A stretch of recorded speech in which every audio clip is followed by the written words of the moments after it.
A little Beethoven for you. Hi, I'm Allison Eldridge, and I am the artistic director and founder of Cherry Street Music, which is a concert series in Newton, Massachusetts. And we are getting ready for our next Beethoven and The Beatles Part 2 concert. If you possibly joined us for the first one back in December, you might recall hearing from Berkeley president, former president Larry Bethune, talk about the connections between Beethoven and the Beatles.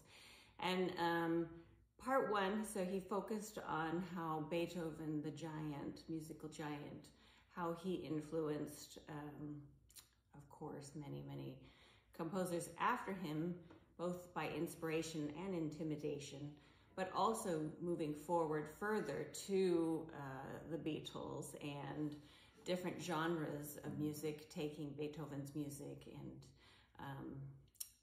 basing songs on it, on his music. And the Beatles certainly also likewise influenced so many other groups as well.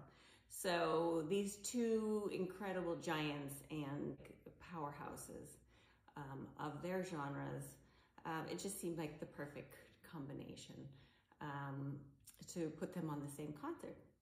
So we're having our second part, and this time I really want to focus on the emotions that they both evoke in us as we hear their music. And the Beatles, you know, the phenomenon that they were, they told these incredibly personal stories that resonated and that were reflective of culture of the day. And also they had just amazing harmonies, and it became almost gospel-ish like, but there's just this, it evoked this absolute love and comfort and fun and all kinds of other emotions. And there's still like legions upon legions of new fans around the world hearing their music and feeling those emotions for the first time and then again and again. And so, well, with Beethoven, that's certainly the case for those of you who are fans of Beethoven. And we're going to be playing his A major cello sonata. Max Levinson, pianist, and I are going to play it. And that sonata in particular, it's Opus 69, it was written during the middle period, or the heroic period is what it's referred to. And at that time, Beethoven was going through a whole lot in his life, a lot of personal struggle.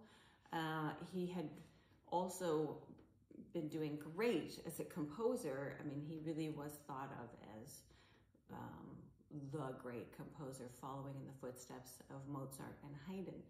And so professionally, he was doing wonderfully, but his hearing loss was happening while he was also composing the Third and Fourth and Fifth Symphonies that became so well known, Eroica, and certainly the Fifth Symphony, and then the Sixth Symphony, the Pastoral, and the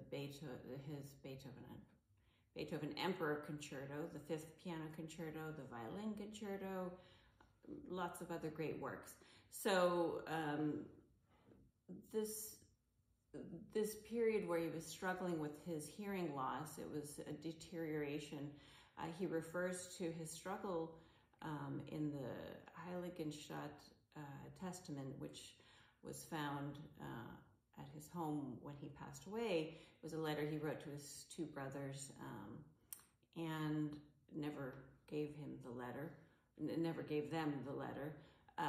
But he really pours his heart out in expressing how losing his hearing has been, he was seeing doctors and hoping that it would be reversible. And as time was going on, it was seeming that that was not going to happen. And so he was feeling that even like his personal conversations, he couldn't hear much in the conversation.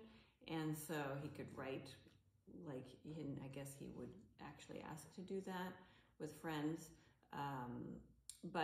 And maybe he could create an email and texting and all that, much better than I. But yeah, his personal world was shrinking in that sense, socially, feeling extraordinarily alone. He was suicidal. But of course, he also talked about how music was still his purpose, and fortunately so, that compelled him to be alive. And he wanted to write, and he knew he was a great composer and had much to share. But it's not to say that he wasn't a genius before this struggle and deterioration of his hearing, but certainly one might imagine that his music only became that much deeper and the characterizations stronger and clearer and more visceral, and the emotions evoked that much more personal and heartfelt and deep and intense. And we hear that in the A major cello sonata. There's also an equality to the sonata in the two parts of the piano and the cello, and it really would actually be an example. The first where the two instruments really were equal for cello and piano, whereas before it was generally the piano was had a much bigger role. But then the piece that we're playing also on the program is his 12 variations based on Handel's oratorio. So speaking of borrowing from another composer that he admired, Handel, Judas Maccabeus was this oratorio. And so he wrote these 12 variations on this theme.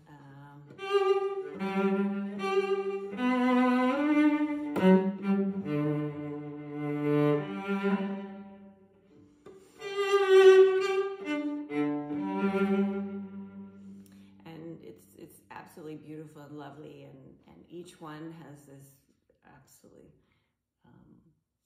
picturesque kind of storytelling from variation to variation, and it's really quite magical. And his genius is very clear there, and this was a very early piece for him. So I think even though it's easy to say, of course, his struggles are what made him a genius, but he was already so phenomenal as a composer. But of course, I'm no doubt that his genius only grew, it would seem. Although there were periods that he was not writing where he was really just feeling so low. and we can all relate with some of that. But then the Beatles. So I can't wait to be bringing back my incredible friend Donna McElroy, a vocalist and Grammy-nominated singer who taught at Berklee. And so she was singing the Beatles on our part 1. So she's going to be singing again on our part 2. And then Andres Guerra, guitarist, is going to be playing acoustic guitar and electric guitar. He's from Venezuela. He's going to be joining us. He also went to Berklee. And so it's going to be super fun. And Donna's picked some of her favorite Beatles songs and some of mine as well. I know Eleanor Rigby is in there, and Michelle, and Ticket to Ride, and a bunch of others. So if you really want to know the whole list, you'll have to come to the concert.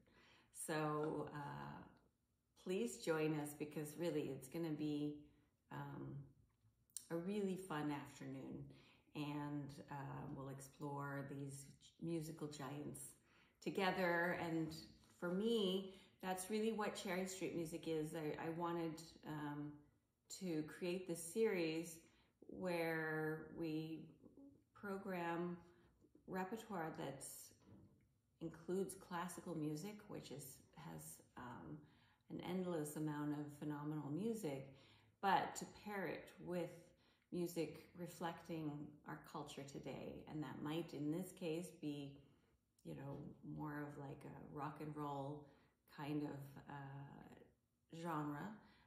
But at other times, it's going to be others, you know, great women writing music, or our African-American friends who write music and spirituals. And in fact, we'll have our Juneteenth concert as we do every year. So please come and join us for that on June 19th. And yeah, we're constantly finding ways to bring the culture of today in, because I really feel that music is a bridge to bring us all together, and we really find more oneness and understanding of each other, and much more love when we share great music together. So come and join us, all right? And thanks so much for your support and for your interest, and I hope to see you soon at a concert. Thanks.